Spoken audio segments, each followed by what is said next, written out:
gobolka Banaadir ayaa maanta u fariisatay dhageysiga dacwad ciqaabeed loo haystay gudoomiyihii hore ee maamulka gobolka Banaadir Maxamed Daare oo lagu eedeeyay inuu ku lug lahaa dil loo geystay dad dibadbaxyo ka hor sameynayay agaarka guriga hooyooyinka kuwaasi oo taageersanaa dawladda federaalka Soomaaliya. maxkamadeynta Maxamed Cumar Xabeeb Maxamed Daare ayaa waxaa goobjoog ka ahaa saraakiil ka tirsan hay'adda nabad-sugidda qaranka ee gobolka Banaadir waxaana maxkamadda oo dhageysanaysay dacwadda Maxamed Daare ay u soconaysay laba qaybood oo kala ah qareeno difaacaya Maxamed Daare iyo saraakiil ka tirsan xeelaalinta guud ee qaranka kuwaas oo soo bandhigay dacwadii loo haystay gudoomiyihii hore ee maamulka gobolka Banaadir Maxamed Cumar Xabeeb Maxamed Daare. gabagabadii maxkamadda ayaa waxaa go'aankii ugu dambeeyay ee maxkamadda ka hor aqriyay Maxamed Cumar Xabeeb Maxamed Daare maxkamadeyntiisa gudoomiyaha maxkamadda gobolka Banaadir Dr. Xaashi Cilmi Nuur kaasi oo sheegay in wax dambi ah lagu waayay cadeeman aan loo haynin eedeemihii loo haystay Maxamed Cumar Xabeeb Maxamed Daare wuxuuna amar ku bixiyay in xabsiga laga sii daayo Maxamed Daare. Soomaaliyeed in sidaas ummadda Soomaaliyeed cid walba waxay gasho loogu xukumo aad iyo aad aan u raali ahay aad aan idinkaga mahadcelaa.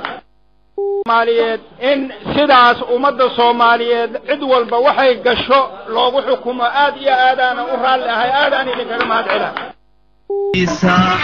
gusha horseeda geerida dishay gedka haqo u gabraratada dumaystigu ku dhuunta naftada humaanta gedka haqo gesiga dhulkiisa gusha horseeda geerida dishay gedka haqo u gabraratada dumaystigu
wadadii cadeed